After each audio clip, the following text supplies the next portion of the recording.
Life now is so complicated. It's impossible for anyone to be good enough for the good place. Coming up on Philosophy Talk. It's good to help others, but how much do we need to do?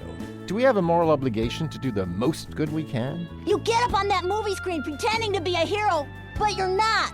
The real heroes are out there, curing heart disease and wiping out world hunger. But Milhouse, they haven't cured anything. Heart disease and world hunger are still rampant. Those do-gooders are all a bunch of pitiful losers. I spent $10 on avocado toast. Should I have spent it on famine relief instead? If your $10 could help 2 people, why would you spend it on just one? How selfless should we be? Our guest is Theron Pummer, author of The Rules of Rescue, Cost, Distance, and Effective Altruism. I talk the talk, and I walk the walk, baby. Effective Altruism. Coming up on Philosophy Talk. Hey, philosopher.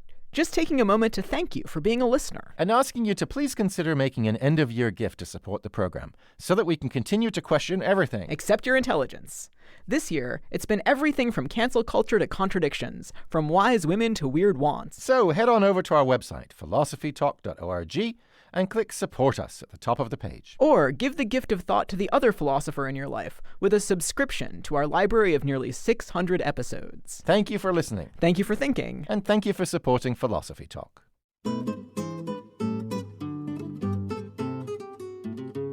How much should we give to other people? Should we care more about faraway strangers than those in our own community? Is there such a thing as being too giving?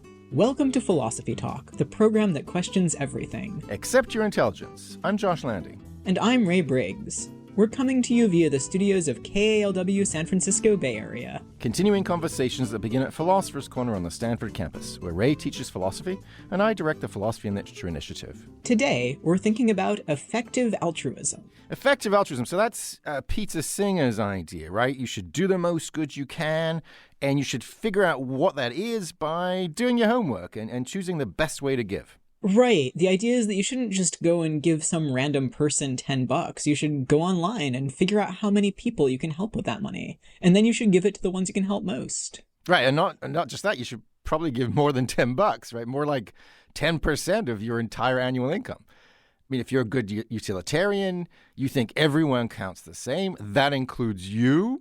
So there's no real reason you should be out there drinking $5 lattes when someone else is dying of thirst. So Singer's slogan is give till it hurts. Well, I really like this idea that people should be giving more. But, there's something kind of weird about having to do that much homework first. If I see a homeless person on the street who needs help, why shouldn't I just give them a bit of money? Because you can use that same money to help 10 times as many people in the developing world. If you could improve 10 lives instead of just one, why wouldn't you do that? Well, don't you think there's something inhuman about it? We're not robots. When I see a person in need, I feel compassion for them. I don't go and get out my calculator. Don't you want people to feel compassion for those around them? Well, it's the around them thing that's the problem, Ray. I mean, it's a little parochial, isn't it, to care more about someone because they happen to be near us? Why should we think that some person in Mozambique is less deserving of help than someone in Mountain View? All right, smart guy. So imagine this. There's 2 houses on fire on your block, and one of them is the neighbor's house, which has 2 strangers in it, and one of them is your house, and it has your family member in it. Are you really telling me you're going to go save the neighbors because there's 2 of them? I mean, your view seems to say that saving 2 people is always better than saving 1. Okay, you got me, Ray. I'm going to save my family member. I admit it, but maybe I'm wrong to do that. Maybe I'm just being selfish. No, I think it's really right to do that. I mean, community ties are important. What if we were all effective altruists? Sure, we'd feed starving peoples in countries that are far away, but we'd never get around to feeding our own starving people. It just wouldn't be cost effective enough. I think it would, ultimately, but even if it wasn't, the reasonable thing to do, Ray, is to prioritize the people who need it the most. Oh, the reasonable thing to do. Ugh, you can't just go around making ethical decisions based on cold calculations like that. You have to feel something for your fellow human beings. If you're just willing to walk past a starving person in your own neighborhood, how are you ever going to be motivated to help people who are further away? Well, I mean, I totally agree that you need compassion to get you going. I think that's probably what makes effective altruists give 10% of their income to the needy in the first place. But once that motivation's there, you got to set your emotion aside and figure out the best way to help the most people. Yeah, that's the other thing. How do you even know what's the best way to help the most people? Well, the effective altruists have some ideas. Like, look, instead of going into nursing, how about you get a job on Wall Street, earn zillions of dollars, give it all away? Boom. Hunger solved. Oh my God, that's terrible advice. Josh, getting a job on Wall Street is a way of extracting wealth from ordinary people. You'd be just like Robin Hood, except instead you'd be stealing money from the poor to give it back to the poor. Sounds pretty effective, huh? I think you got me again, Ray. Luckily for me, though, we have a guest today who's a big fan of effective altruism. Maybe he can answer your question. Yeah, it's Theron Pummer, author of The Rules of Rescue: Cost, Distance, and Effective Altruism. But first, we wanted to find out what happens when people practice altruism in their daily lives. So we sent our roving philosophical reporter, Shireen Adel, to talk to some folks who are trying to do the most good they can. She files this report. Gun violence is surging across the U.S. The Red Cross is declaring a blood crisis. And let's talk the homeless crisis right now. A lot of people want to do good, but with so much going on in the world, figuring out where to start can feel pretty overwhelming. It seems almost every day that we're seeing new attacks directed at women and their ability to control their own healthcare choices. Nearly half the population of Ethiopia's Tigray region is going hungry. One way to go about it is to ask, how much of a difference can I make using my particular skills or resources? If you have a high income, you might donate money to a good cause. Or if you have extra time on your hands, you might volunteer with an organization you believe in. Or you might give a very specific resource if you have enough to spare. Every 8 to 10 weeks, I'm donating blood, and I recently passed the 100 donation bar. That's Greg Watkins, a lecturer at Stanford University. Greg's blood type is O negative. That's considered the universal donor, so anybody can use my blood. Greg's been donating blood for over 20 years, and every time he gives about a pint. Once you're in the blood donor system, they let you know when there's a need, and it's pretty amazing that the need always seems to be at the critical level. Millions of people in the U.S. need transfusions every year. According to the American Red Cross, each transfusion takes, on average, around 3 pints. Knowing that somebody really needs this, and it's not that hard for me to go and do it, makes it easy. If you do the math, Greg could be helping one person every third time he donates. But remember, he's donated blood at least 100 times. Altogether, that's around 13 gallons. It's possible that Greg has helped as many as 24 people in a critical time of need. The ratio of ease for me to pay off for other people is just a really good one, it seems. But for some people, making a meaningful difference doesn't mean helping as many people as possible. It can mean helping in a way that has a long-term impact in just one person's life. A court-appointed special advocate's job is to have a one-on-one relationship with a foster youth to advocate for their needs. Teresa Bruce is a paralegal. Outside of her day job, she volunteers her time as a court-appointed special advocate, or CASA for short. And it's that dedicated time with just one young person that makes being a CASA so special to her. Because their attorney has a huge caseload, their social workers have huge caseloads, and often their voice gets muted in the process. Teresa's work can be slow, 2 steps forward, 1 step back. But, she says, I know that I'm making a difference in a young person's life to get them off of the street, to prevent them from being exploited. Her official role is to represent her foster youth's needs at school. She's the one who signs all the forms. But to be an effective representative, they actually needed to get to know each other. Which is hard to do when your first meeting is a room full of 12 other adults and we're talking about boring things to her. Over the course of 3 years, Teresa and her foster youth spent 2 to 3 hours a week together. And it was in their one-on-one time that they were able to build trust. It's those moments, those tiny moments of just being there, listening, and seeing what their world is like, where they can hear themselves talk and figure out their values and beliefs. A lot of doing good is about your values and beliefs and having role models. Remember Greg Watkins? Well, he had a student in his class at Stanford who donated a kidney. In some weird psychological way, that upped the stakes to have one of your own students take that step. So after years of regular blood donation, Greg went through the rigorous process of trying to donate his kidney. Ultimately, he learned he couldn't, and it can be hard to find out the limits of what you can give. There was a possibility of having a really big impact, and so that just kind of felt almost sickening to feel so close to that. Doing the most good can be tricky, whether it's donating 100 pints of blood or providing support for a young person that could last their whole life. When you dedicate resources to doing good, it's about asking the question, is this the best I can do? For Philosophy Talk, I'm Shireen Ad. Thanks for that really inspiring report, Shireen. I'm Josh Landy. With me is my Stanford colleague, Ray Briggs. And today we're thinking about effective altruism. We're joined now by Theron Pummer. He's a philosophy professor at the University of St. Andrews in Scotland and author of a forthcoming book titled The Rules of Rescue: Cost, Distance, and Effective Altruism. Theron, welcome to Philosophy Talk. Thanks so much for having me. So Theron, you just wrote a book on effective altruism, but I know it isn't just a theoretical matter for you. How do you practice it in your own life?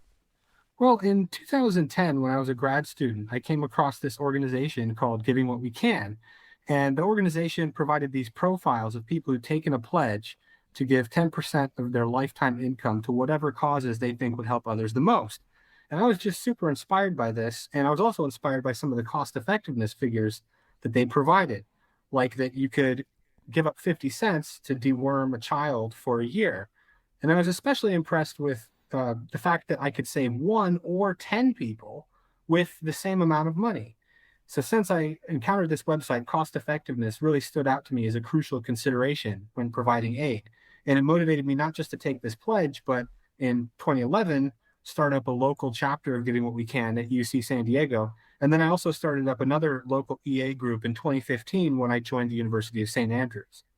So Theron, it sounds like you're really serious about effective altruism. Can you give us your best elevator pitch for people who are considering becoming effective altruists themselves? Yeah, so suppose a boulder is about to crush a child to death, and you can save them only by throwing your TV in front of the boulder. In cases like this, it sure seems wrong not to save the child. So I think this shows we're required, at least sometimes, to incur significant costs to help others. But now suppose there are 2 boulders. There's one headed toward 1 child, and there's another boulder headed toward 5 children. And again, at the cost of your TV, you can save either the 1 child or you can save the 5. Well, in cases like this, it seems wrong to save the 1 rather than the 5, at least other things being equal. This is enough to show that at least sometimes we're morally required to help others cost effectively. Since effective altruism just is a project of using resources to help others the most, we ought to make effective altruism a significant part of our lives.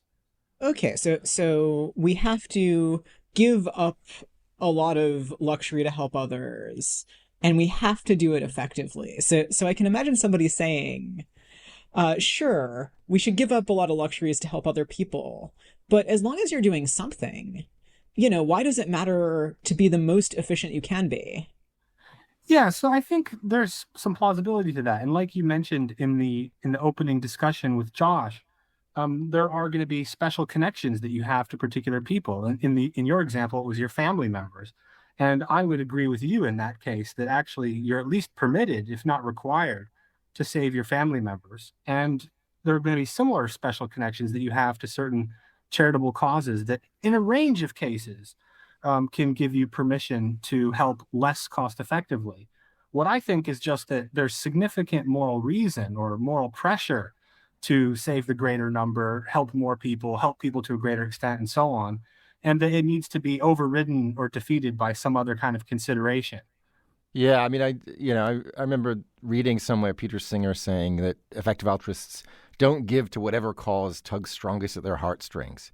And I sort of get it from a rational point of view, but at the same time, I have my sentimental attachments to certain charities because of family members of mine who went through certain issues, and I don't know. Feels something still sad about it. A little, I don't know what. It sort of takes the humanity out of giving, at least for me. Yeah, I mean, I think if you are a kind of utilitarian, then you are going to be committed to the claim that these special partial connections don't intrinsically matter. But I'm not a utilitarian, and a lot of effective altruists reject utilitarianism. What they agree on is that there's strong moral reason to make effective altruism a significant part of your life, but not necessarily the only project that you adopt in your life. So I essentially agree, but I want to flag that, there are going to be limits on the extent to which you can kind of deviate from what's optimal. Like you couldn't just give to a less cost-effective charity on a whim. It needs to be a serious personal reason, a serious cost to you that could serve to justify that. That seems reasonable, yeah. You're listening to Philosophy Talk. Today we're thinking about effective altruism with Theron Pummer from the University of St. Andrews. How much do you give to charity? How do you decide which causes to support? And how do you know if it's doing any good? When doing good goes bad. Along with your comments and questions when Philosophy Talk continues.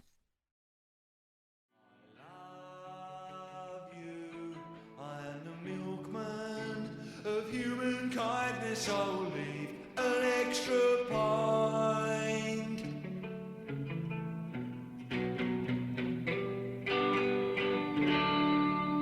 If the milkman of human kindness were an effective altruist, how many pints would he leave on your doorstep?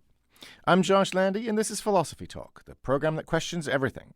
Except your intelligence. I'm Ray Briggs, and we're thinking about effective altruism with Theron Pummer from the University of St. Andrews, author of The Rules of Rescue.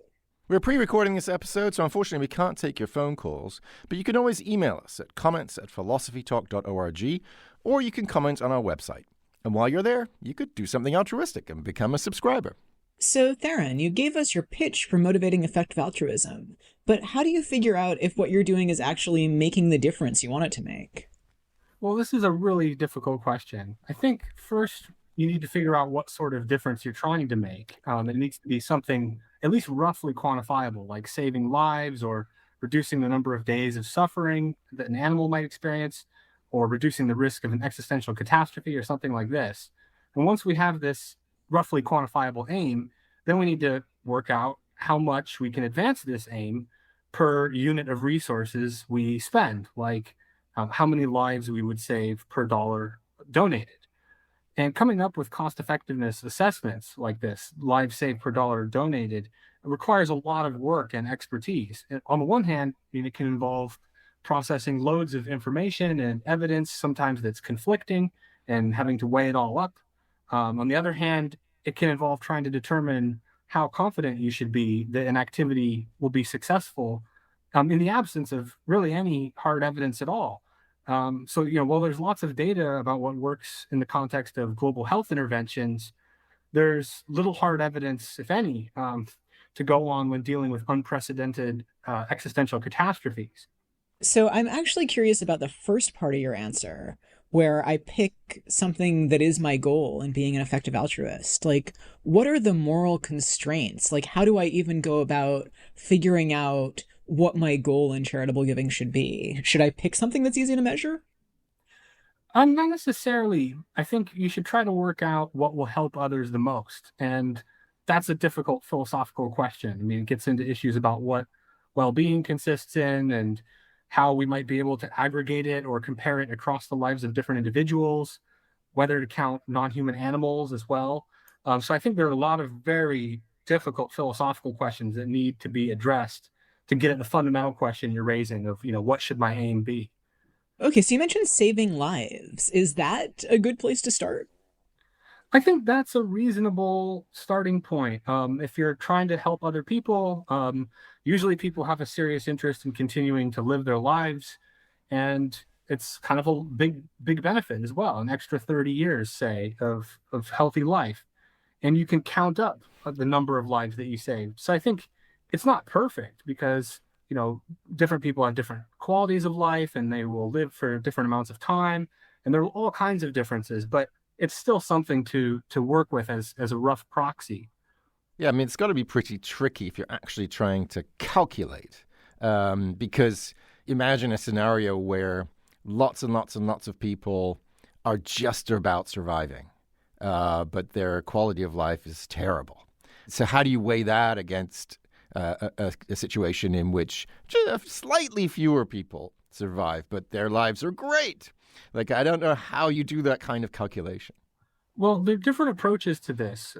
Some people, like total utilitarians, that's the kind of jargon in the literature, they say just look at the quality of life multiplied by the duration of life, and the product of that is how good it is to save the person's life.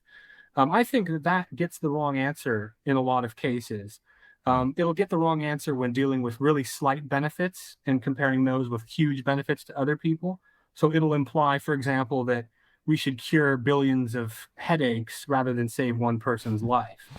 But to your question, my own sense is that, look, if somebody's life, or the remaining life that they would live if they were saved, if that's above some decent threshold, then I think that differences in quality shouldn't be counted ethically.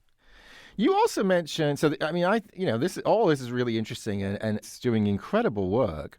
But since we're philosophers, we're going to nitpick at you. Because one of the things you mentioned is not just, efforts to sort of save people in the here and now, but also to ward off potential catastrophes in the future.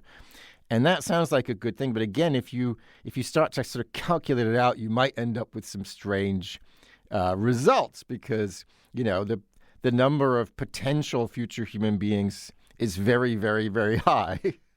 And so that, the sum of happiness of every possible future human being could end up sort of swamping all of the concerns of the paltry, 8 or so billion that we have today. So how are effective altruists sort of squaring that circle?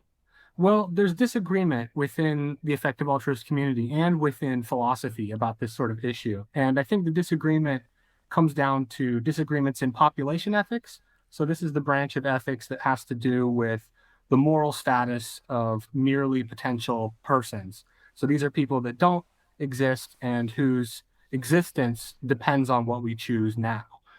So some people think that they basically don't count. Or if they do count, it's only if they live miserable lives. But we don't have reason to create people just because they would live happy lives. That's one view that people take. Another view that people take in population ethics is that they count just as much. Their happiness counts just the same way that my happiness counts. So saving my life and extending it for 30 happy years is just as good as creating somebody who would exist for 30 years at the same level of happiness.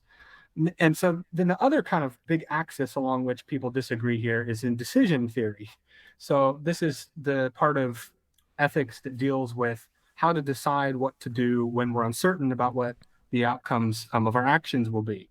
And some people think that basically you can have some incredibly tiny probability of bringing about an outcome that would be better. Taking this lottery would be better than having a 100% chance of, saving a billion lives, as long as the goodness of this outcome is sufficiently high. So rather than, save a billion people with certainty, we should bring about a 0.0000001% chance of saving, quintillions, essentially. So I think those two theoretical debates are what drive the philosophical disagreement about the relative importance of reducing existential risks, relative to, say, helping people in extreme poverty. You're listening to Philosophy Talk. Today we're thinking about effective altruism with Theron Pummer from the University of St. Andrews. And we've got an email from Mary in Richmond, California. Mary says that when it comes to effective altruism, philosophy cannot be the final arbiter for our choices. Altruism must be practiced, for it's a skill, and it gets more familiar the more it's done. Emotional intelligence and processing of one's emotional weight must also take place for altruism to manifest. So what do you think, Theron? Is philosophy enough, or are beliefs enough to guide effective altruists? No, probably not. I think you would need to be motivated as well as have correct beliefs. So you would need to care about It's not doing the right thing or promoting the good, more less abstract things like other people, that would be a nice starting point.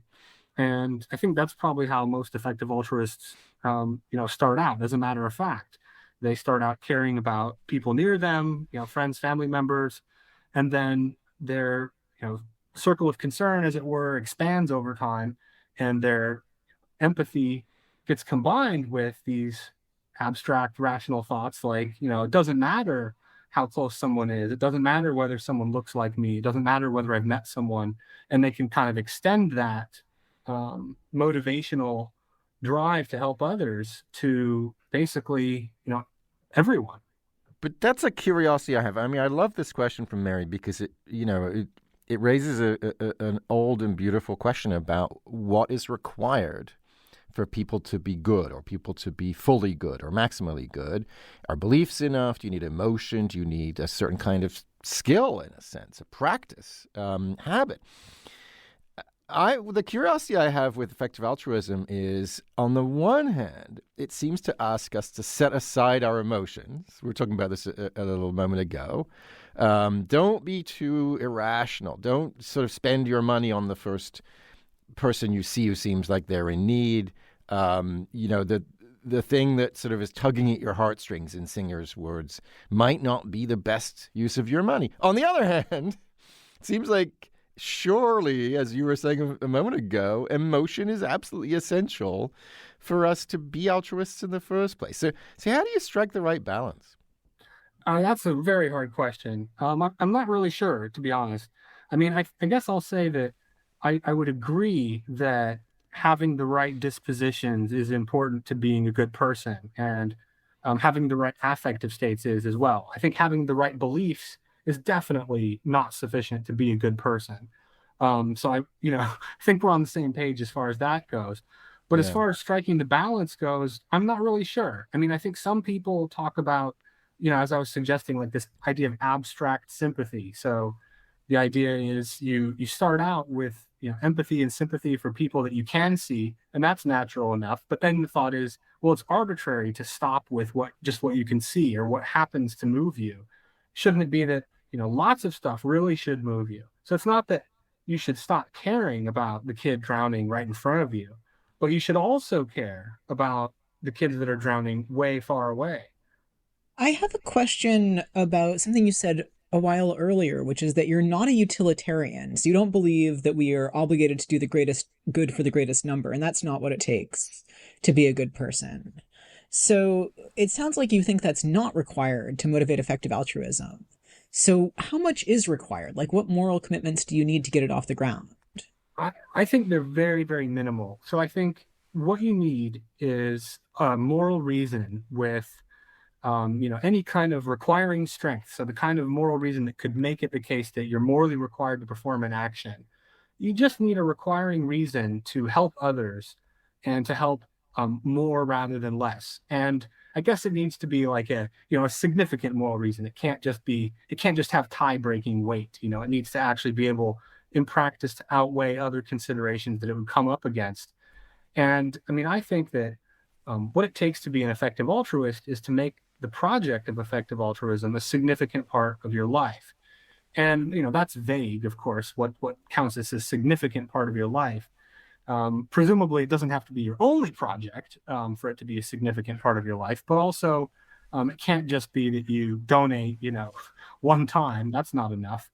I think that if you are donating 10% of your time and money to the things that you think are going to help others the most, that's sufficient to be an effective altruist, even if, the rest of the time you're spending the money on yourself and your own personal projects. So I think, to answer your question, I think it doesn't take a whole lot in terms of moral theory to support being an effective altruist. I think those reasons I talked about to help others and help more rather than less, they're really compatible with a wide range of non-utilitarian moral views, like deontology, virtue ethics, different versions of deontology, or Rossian, Kantian, and so forth.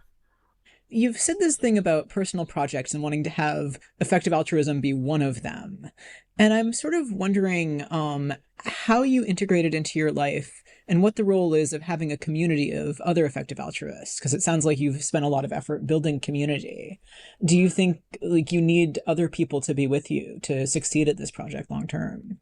Yeah, great question. I mean, I think some people probably do. Yes, I think some people need to see other people doing this, other people taking like, an impartial point of view or a general point of view, people that are motivated just for the sake of helping strangers.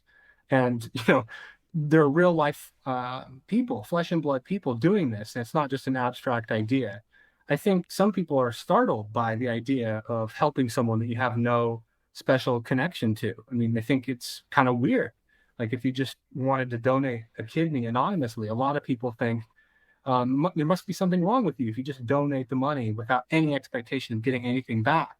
And so I think having people to look up to and talk to about this kind of culture of giving is incredibly important for people. I mean, I found it important when I was starting out. And as I said, what really pushed me over the line was seeing the Giving What We Can website and the stories from people like Toby Ord, who pledged to give so much of their money and time to effective causes.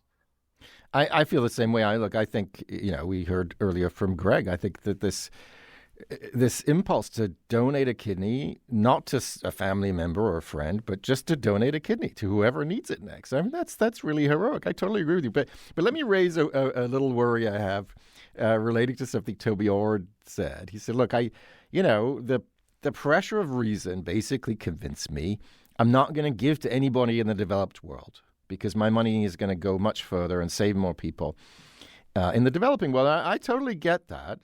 But here's the worry I have. The famous sort of starting point of all this is Peter Singer's brilliant argument that, you see a small child drowning in a pond. Surely you go into the pond, even if it ruins your expensive suit, and you save that life. Well, he says, let me tell you something. For the price of your suit, you can save 5 people in the developing world, 10 people, who knows how many people. So surely you should do that. So here's the irony that I see. It's that at the end of the day, you end up not saving the baby in the pond. Right. Because, Toby Ord says, I'm not going to give any money to anyone around here. And I see the logic, but I also kind of worry, well, wait, didn't we start from you save the baby in the pond that's like right there next to you? Why shouldn't we devote any of our money to folks around here? Oh yeah, great question. So this is known in the literature as the callousness objection. So the thought is that it would be quite callous to just let the child drown in order to keep your suit so you could sell the suit and then give the money to save 2 kids instead. So my own view on this is that there are differences between the 2 scenarios. The child's in front of you, their need is salient, and you're having a direct encounter with them. They can see you, and you can see them, and so on. But I think a lot of these differences actually don't matter, and I argue this at length in my book that for like half the factors that you'd be tempted to list that differentiate the drowning child and the distant ones, they really don't matter at all. But I do think, nonetheless, that there are differences in the cost to you between helping the drowning child and donating the money that can, in some cases, make it permissible to save the drowning child. So, maybe you've helped so much over the course of your life that you're now permitted to take a break from charitable giving. And when you're taking your break, you encounter a child drowning. Well, I think there, you wouldn't be required to incur the further cost of switching yourself back onto this ongoing charitable donation situation. But you're already psychologically forced to encounter the child's situation. So I think there's going to be a difference in the level of cost to you that could actually explain why in some cases it would be morally okay for you to save the drowning child. You're listening to Philosophy Talk. Today we're thinking about effective altruism with Theron Pummer, author of The Rules of Rescue. Do you want to be more effective in your giving? How do you strike a balance between giving to others and taking care of yourself? Would you ever take a high-earning job just so you could give more to charity? Help us, help you, help other people. Plus, commentary from Ian Scholes, the 60-second philosopher, when Philosophy Talk continues. Give it away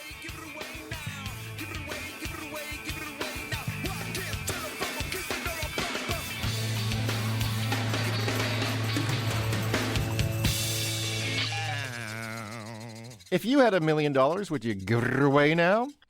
I'm Josh Landy, and this is Philosophy Talk, the program that questions everything. Accept your intelligence. I'm Ray Briggs. Our guest is Theron Pummer from the University of St. Andrews, and we're thinking about effective altruism. So, Theron, I know we've got plenty of listeners who are already effective altruists and more who might be on the verge of joining the movement.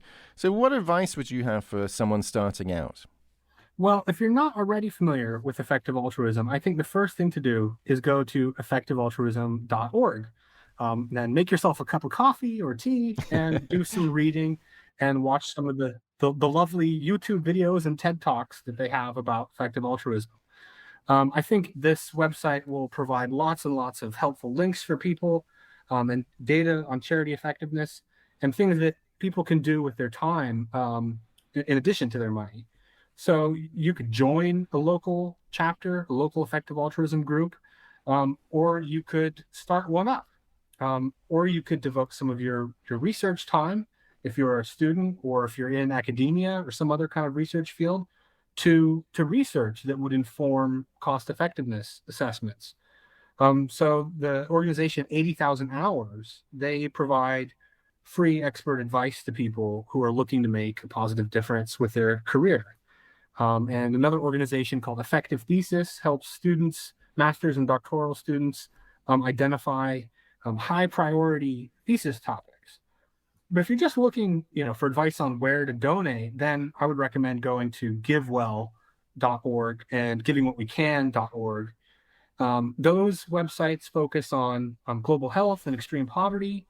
If you're interested in animals, reducing animal suffering, then I would recommend going to Animal Charity Evaluators. You could also check out EA Funds for a wider range of excellent donation opportunities, including those that are aimed at improving the long-term future.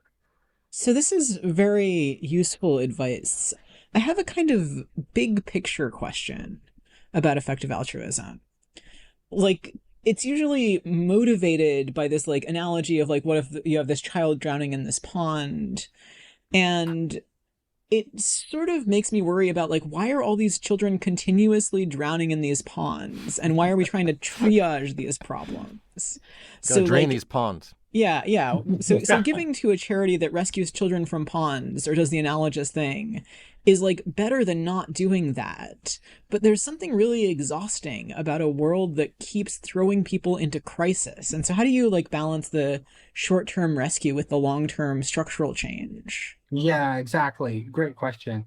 I mean, I think that if there were charities that spelled out what the what the odds were, if effective altruists could find some way of quantifying, how likely it would be if they could bring about social change by giving to Oxfam, then it would probably make it somewhere in the obvious list of effective altruist charities. But I think these sorts of social change charities they're difficult to kind of work into the quantitative apparatus, or at least they're harder to do than the more immediate humanitarian aid interventions.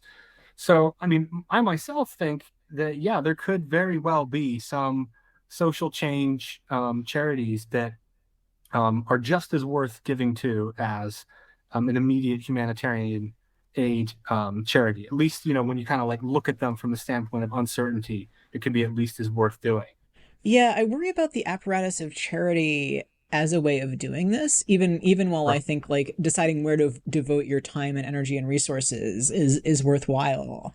One of the things that a charity has to do is kind of perpetuate its own existence. And so while I believe that Oxfam is doing more good than harm in addressing, world hunger, for instance, I sort of worry sometimes about the limits of having a social structure that is set up partly to solve a problem and partly to preserve itself. And I sort of wonder if that's not a deeper problem that can be solved by more charities and more numbers. Well, I mean, I think as individuals, we're not groups, we're individuals, but individuals don't just have charity as their only tool. They can also try to get groups to do things. And I think, that's a great idea. So, to the extent that we could get governments more interested in helping the extreme poor, people in extreme poverty, and fixing social injustices, that would be great. So I think that that's an opportunity that effective altruists have identified. As I was saying, though, it's tricky to work out how to compare those sorts of opportunities with like the immediate humanitarian ones. But I certainly would agree that like it's not just about charity. You can also volunteer your time, and you could also go into politics. I mean, interestingly, 80,000 Hours, the career advice organization, they don't primarily recommend people going into like earning to give anymore. I think they say only, a very small proportion of people should actually consider that. And instead, they say people should go into politics and policy and things like this instead, high value research. So the idea is, here are a bunch of like non-charitable uses of an individual's time instead. Well, that's really encouraging because, the worry would be tell everyone to become a banker so you can give more. And, well, it's just sort of keeping the system in place. But if you're encouraging folks to go into politics and make change that way, I think that's really encouraging. Here's a different kind of worry I have as a literature person. Peter Singer says that don't give to the arts. And I understand that.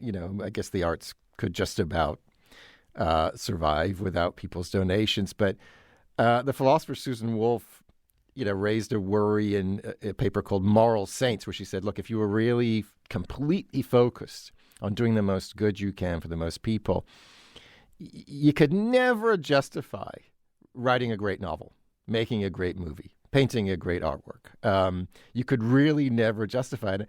And I sort of worry about this side of things a little bit. Well, what happens to the arts under effective altruism?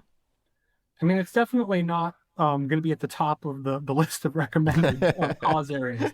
So I think it would probably fall into the category of, personal spending or, effective altruists, at least if they're not utilitarians, they allow for discretion in spending. So it's not the case that everything has to go to the most cost-effective, from an impartial point of view, charity.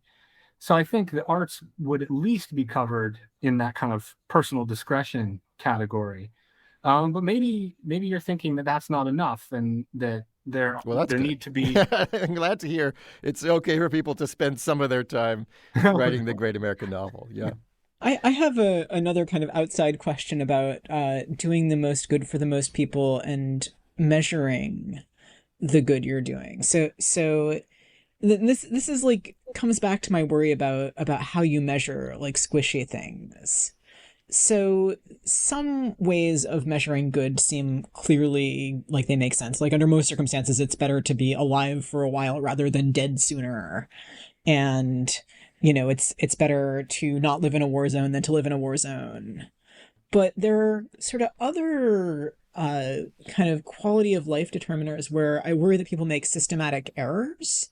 So if you look at how like people in health policy measure sort of quality of life, a lot of it involves asking someone to speculate about how good or bad it would be to live with a disability they don't have. And this seems like it kind of systematically undervalues like the lives of people with disabilities. So I'm wondering, like, do you have thoughts about how to adjust for those kinds of biases?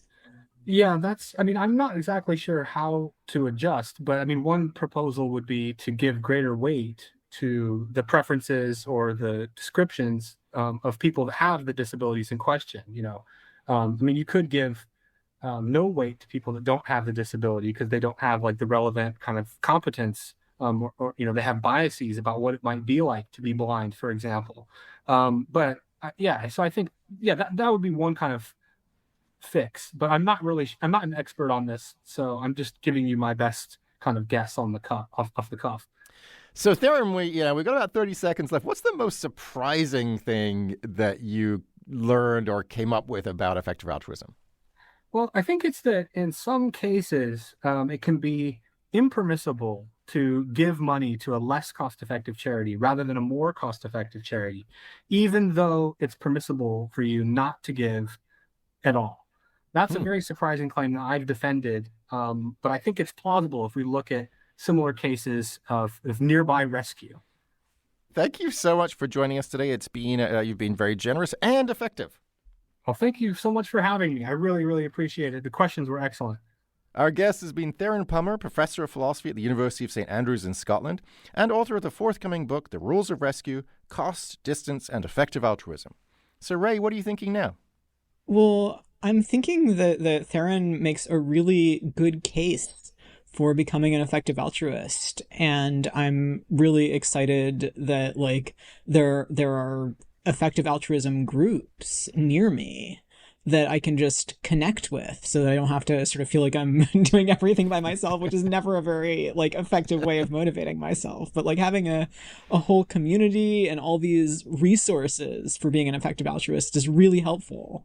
Yeah, I agree, because it can seem a little isolating, because it's just me and my wallet. But actually, no, it's a community of like-minded folks. And this is a great example of philosophy actually making a real-world difference. People often say philosophy is just people sitting in rooms thinking about things. But this makes real contact with the world and has produced really tangible, important results. So we're going to put links to GiveWell and these groups and everything else we mentioned today on our website, philosophytalk.org, where you can also become a subscriber and gain access to our library of more than 550 episodes. And if you have a question that wasn't addressed in today's show, we'd love to hear from you. Send it to us at comments@philosophytalk.org, and we may feature it on the blog. Now, a man who always takes the most effective route from point A to point B, it's Ian Scholes, the 60-second philosopher. Ian Scholes, in recent years, we've seen an input of philosophy in our poor culture. Of course, some of that's just plain old cracker barrel philosophy. Led to the Tea Party, trickle-down economics, neoliberalism, blockchains in unlikely places, ditto, metaverses, and even Trumpism, which apparently is a thing that may someday be studied in universities once the tar and feathers have been safely removed. Effective altruism is another one of those things. You can see the appeal. It's a new spin on utilitarianism, a kind of libertarian approach to helping others. It's thrifty. You can care about others with one eye and keep an eye on the spreadsheet with the other. The idea being that teaching a man to fish is better than giving a man a fish. It's more practical to endow a hospital than to bribe a doctor. Better to invest in bulk mosquito netting than buy Costco bug spray in bulk. The point being that altruism was ripe for disruption, just like everything else in postmodern capitalism. Taxis got disrupted by Uber. Magazines and newspapers got disrupted by news feeds. Movie-going got disrupted by streaming. Electricity disrupted fuel.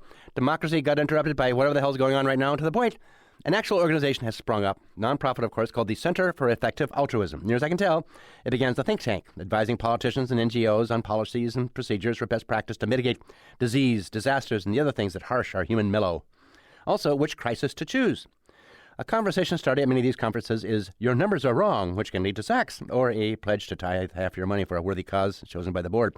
Many conferences are devoted to wrangling the trolley problem as an icebreaker, which is a very handy tool to make yourself feel bad about throwing people on trolley tracks or feeling good that you stopped a runaway trolley, or sometimes both. In a nutshell, this thought experiment teaches us how to be more Spock and less Captain Kirk, measuring our social output in terms of triage, quality-adjusted life year studies, and other things that merge expansive moral sensibilities with an analytical frame of mind. The trouble being, as it turns out, overthinking. Too much thinking on trolley problems means no funding for trolleys. All TED Talk, no TED. And it's led to a kind of Big Bang theory of altruism, a quest for the number one disaster umbrella granddaddy, what came to be called in EA circles long-termism. End-of-world scenarios, famine, war, etc. Forget your water treatment plants and underwater grain silos. Prepare for the ways we can end ourselves. Well, one of the EA founders met a rich guy in college who became even richer through a complicated Bitcoin scheme. He started throwing money at EA, and suddenly EA became another ride in the latter-day capitalist playground. You know the scene. Elon Musk, that guy from WeWork, artfully shaved heads, black turtlenecks, billionaires in T-shirts, walking barefoot in Manhattan, making noises about immigrating to Alpha Centauri, living in a closet in San Francisco with 5 guys hired to be his roommates, taking cat naps in a beanbag chair, waking up only for Zoom meetings and calls to the board.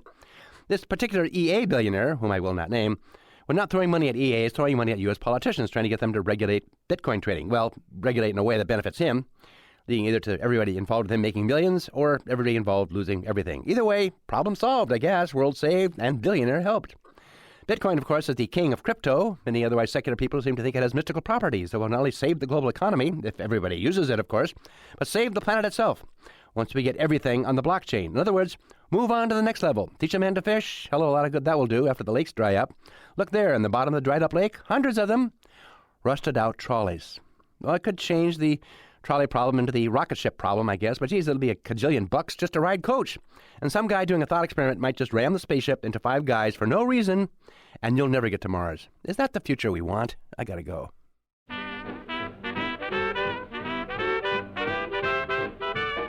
Philosophy Talk is a presentation of KALW Local Public Radio San Francisco and the trustees of Leland Stanford Junior University, copyright 2022. Our executive producer is Ben Trefny. The senior producer is Devin Strolovich.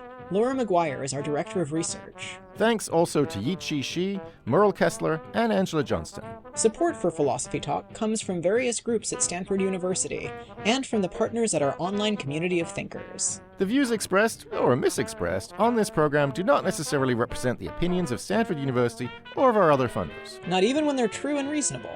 The conversation continues on our website, philosophytalk.org, where you can become a subscriber and gain access to our library of more than 550 episodes. I'm Josh Landy. And I'm Ray Briggs. Thank you for listening. And thank you for thinking. Lane, you should admire me. I'm aspiring to date a giving person. But you're a taking person. That's why I should date a giving person. If I date a taking person, everyone's taking. No one's giving. It's bedlam.